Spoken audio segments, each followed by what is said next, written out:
Lastly, homework question 11.10.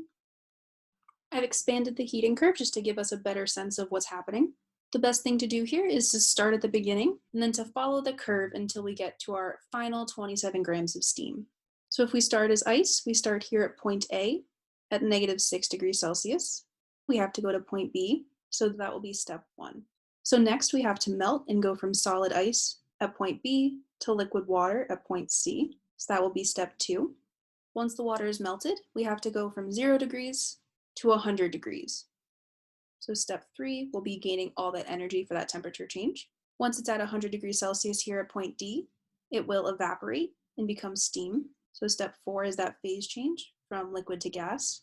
And then lastly, from point E, the steam will gain energy to reach its final temperature here, which is 114 degrees. So that's step 5. The total energy it takes to go from step 1 all the way to 5 is the value we're looking for. So you have to calculate the energy it takes at each individual step and then add them together, being sure to keep them all in the same units. The question said to report the value in kilojoules, and so we're going to convert everything to kilojoules right away.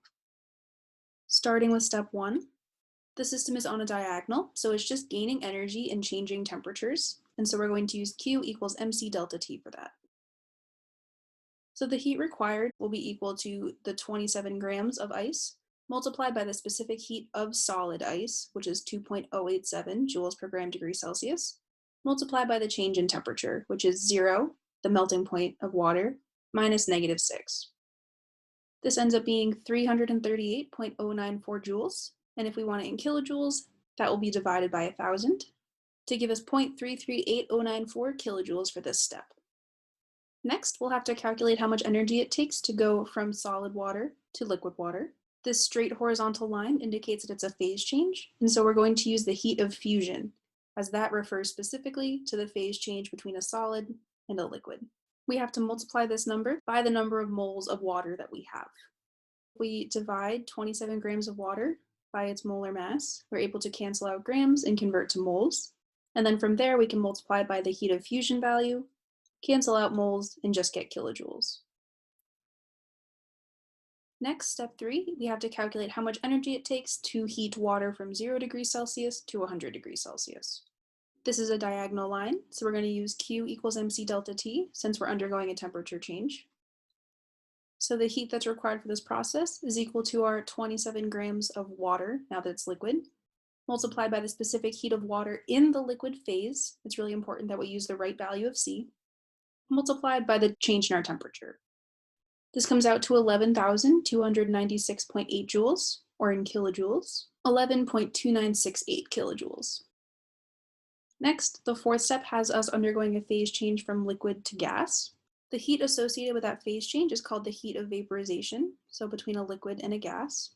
So we're going to use this value in a very similar way that we use the heat of fusion. So if we set this up in the same way, we end up getting 61.050 kilojoules. Lastly, now that we have steam, we have to heat it up to the desired temperature, since right now it's only at 100 degrees Celsius. This is along a diagonal, so we're going to use Q equals mc delta T. So the heat associated with this process is equal to 27 grams, multiplied by the specific heat of steam specifically, multiplied by the change in temperature, which will be 14 degrees Celsius. That ends up being 754.488 joules, or in kilojoules, we have 0.754488 kilojoules. Now that we've calculated all the energy associated with each of these steps individually, we just add them together to get our total energy in kilojoules.